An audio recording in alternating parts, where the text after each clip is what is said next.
ایک دوسرے موقع پر صحابہ اکرام رضی اللہ عنہم کو یاد کرتے ہوئے سورۃ الفرقان کی ان آیتوں کی تفسیر بیان کرتے ہوئے جن میں مومنین کے اوصاف بیان کیے گئے ہیں فرمایا ان المؤمنین لما جاءتهم هذه الدعوة من الله صدقوا بها وأفضى يقينها إلى قلوبهم خشعت لله قلوبهم وأبدانهم وأبصارهم كنت والله إذا رأيتهم رأيت قوما كأنهم رأي عين والله ما كانوا بأهل جدل ولا باطل ولكنهم جاءهم أمر عن الله فصدقوا بها فنعتهم الله في القرآن أحسن نعت قال وعباد الرحمن الذين يمشون على الأرض هونا والهون في الكلام العرب لينا والسكينة والوقار وإذا خاطبهم الجاهلون قالوا سلاما حلما لا يجهلون وإن جهل عليهم حميلوا يصاحبون عباد الله نهارهم بهم يسمعون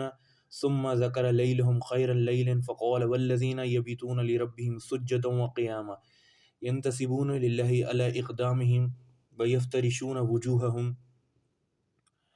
سجدا لربهم تجري دموعهم على خدودهم فرقانا من ربهم لأمر من سحروا وإليهم ولا أمرا خشوا إنها رحم قال الذين يقولون ربنا اصرف عنا عذاب جهنم إن عذابها كان غراما وكل شيء يصيب ابن آدم ثم يزول عنه فليس بغرام إنما الغرام الإلزام له ما دامت السماوات والأرض صدق القوم والله الذي لا إله إلا هو فاعملوا وأنتم تتمنون فإيكم وهذه الأعمال همكم لله فإن الله لم يعد عبدا بأمانته شيئا في الدنيا والآخرة۔ مومنین اولین کے کان میں جب خدا کی یہ پکار پہنچتی تو انہوں نے اسی وقت سے اس کی تصدیق کی اور اس پر لبیک کہا۔ اس کا یقین کے دلوں کی گہرائیوں میں اتر گیا، ان کے بدن اور ان کی نگاہیں خدا کی عظمت اور ہیبت میں جھک گئیں۔ باخدا جب میں ان کو دیکھتا ہوں تو صاف معلوم ہوتا ہے کہ دین کے حقائق اور غیب کی باتیں گویا ان کی آنکھوں دیکھی حقیقتیں ہیں۔ ان کو بحث و مباحثہ اور فضول باتوں سے کچھ کام نہ تھا، ان کو خدا سے ایک چیز پہنچی اور انہوں نے مان لی۔ اللہ تعالیٰ نے قرآن مجید میں ان کا بہترین سراپا کھینچا ہے۔ اللہ تعالیٰ فرماتا ہے رحمان کے بندے وہ ہیں جو زمین پر عاجزی کے ساتھ چلتے ہیں۔ آیت میں ہونن کا لفظ آیا ہے۔ ہونن کے معنی کلام عرب میں نرمی اور سکینہ اور وقار کے ہیں۔ پھر فرمایا جب ان سے بے سمجھ لوگ بات کرتے ہیں تو کہتے ہیں سلام، یعنی وہ ضابط و حلیم ہیں، جہالت پر نہیں اترتے، اور اگر کوئی سرا جہالت پر اتر آئے تو ان کے حلم و وقار میں فرق نہیں آتا۔ یہ لوگ اللہ کے بندوں کے ساتھ کی بات سننے کے لیے دن گزارتے ہیں، پھر ان کی بڑی اچھی راتیں گزرتی تھیں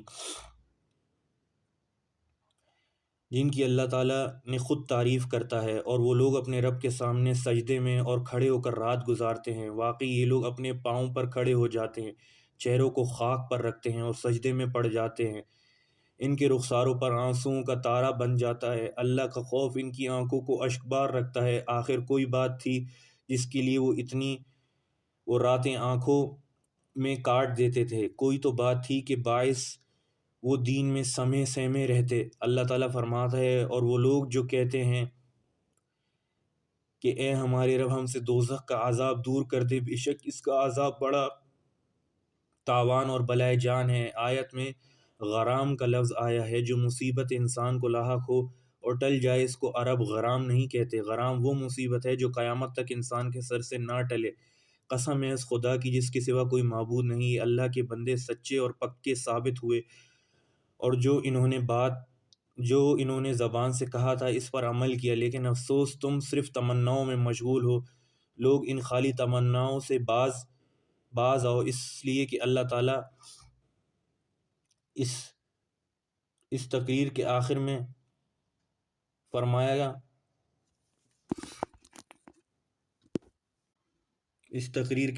فرمایا اس وعظ و نصیحت میں تو کوئی کمی نہیں، لیکن دلوں میں زندگی بھی تو ہو۔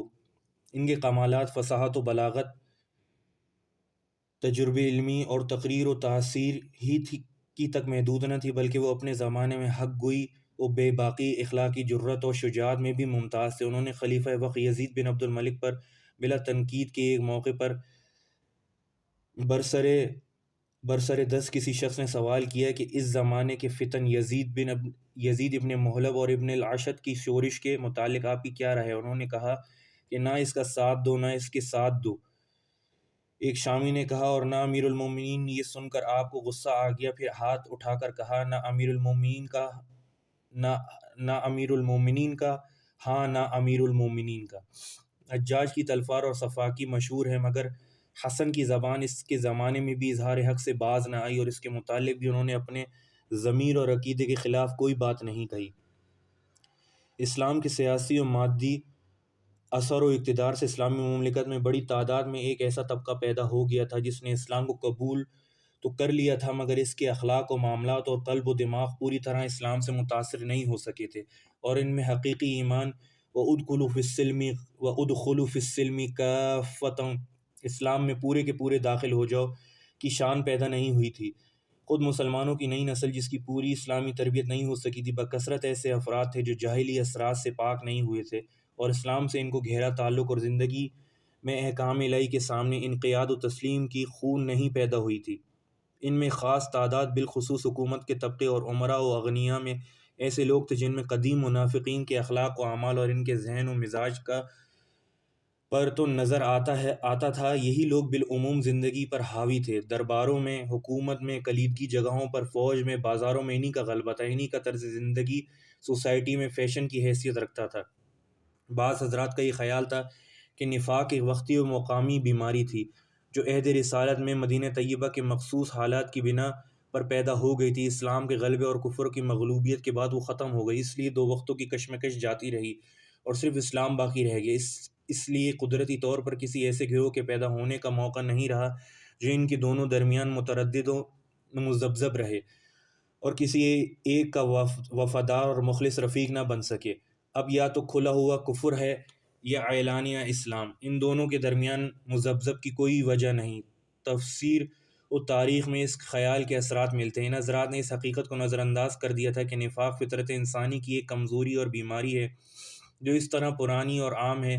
اس بیماری کے پیدا ہونے کے لیے بالکل ضروری نہیں کہ اسلام و کفر کی دو طاقتیں میدان میں ضرور ہوں، ان میں کشمکش جاری ہو۔ خالص اسلام کے غلبے اور اقتدار کی حالت میں بھی ایک ایسا گروہ پیدا ہوتا ہے جو کسی وجہ سے اسلام کو ہضم نہیں کر پاتا اور وہ اس کے دل و دماغ میں گھر نہیں کر سکتا، لیکن اس میں اتنی اخلاقی جرت نہیں ہوتی کہ وہ اس کا انکار اور اس سے اپنی بے تعلقی کا اظہار کرے، یا اس کے مسائل اس کی اجازت نہیں دیتے کہ وہ ان سے فوائد سے دستبردار ہو جائے جو اسلام کے انتصاب سے اس کو اسلامی سلطنت یا مسلمان سوسائٹی میں حاصل ہیں۔ اس لیے وہ ساری عمر اور دو عملی اور تذبذب کی حالت میں رہتا ہے۔ اس کی نفسی کیفیت، اس کے اعمال و اخلاق، اس کی اخلاقی کمزوری، اس کی مصلحت شناسی، موقع پرستی، زندگی سے تمتع و لطف اندوزی کا جذبہ، دنیاوی انہماک کا، آخرت فراموشی، اہل اقتدار کے سامنے روبہ مزاجی اور کمزوروں اور غریبوں پر دست درازی، منافقین اولین کی یاد تازہ کر دیتی ہے۔ حضرت حسن بصری رحمہ اللہ کی یہ بہت بڑی دینی ذہانت تھی کہ انہوں نے اس حقیقت کو اچھی طرح سمجھ لیا۔ نفاق موجود اور زندہ ہے، اور منافقین نہ صرف موجود ہیں بلکہ زندگی پر اثر انداز اور سلطنت میں خیل ہیں، اور انہی اسی شہروں کو چہل پہل ہے۔ کسی نے ان سے کہا کہ اس زمانے میں بھی نفاق پایا جاتا ہے؟ فرمایا لو خرجوا من ارزقۃ البصرہ لا متحشتم فیہا، اگر منافقین بصرہ کی گلیوں سے نکل جائیں تو تمہارے شہر میں جی لگنا مشکل ہو جائے۔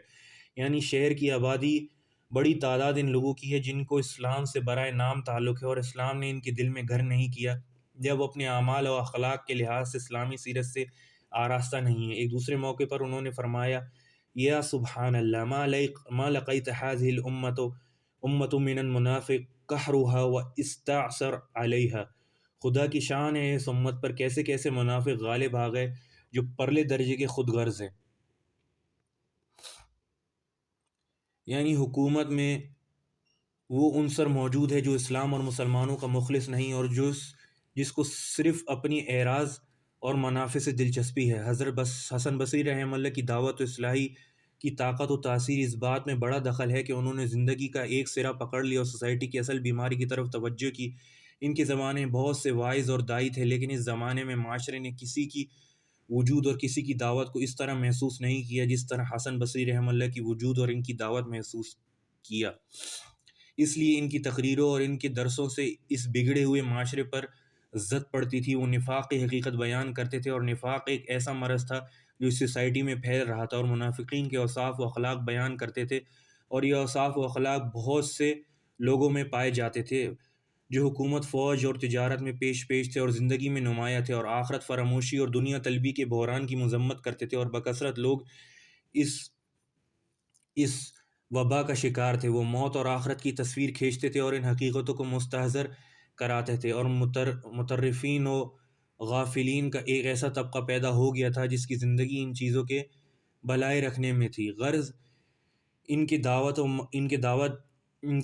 ان کے مواعظ اور ان کی اصلاحی درس اس زمانے کی خواہشات و اغراض اس طرح متصادم تھے کہ اس زمانے کی سوسائٹی کے لیے ان سے غیر متعلق رہنا مشکل ہو گیا تھا۔ اس کا نتیجہ یہ تھا بکثرت لوگ ان کی تقریروں اور مجلسوں سے چوٹ کھا کر پچھلی زندگی سے تائب ہوتے تھے اور نئی زندگی اختیار کرتے تھے۔ وہ اپنی تقریروں اور مجلسوں میں دین و ایمان کی دعوت بھی دیتے تھے اور اپنی صحبت و عمل و نفس و تربیت اور تزکیہ بھی کرتے تھے۔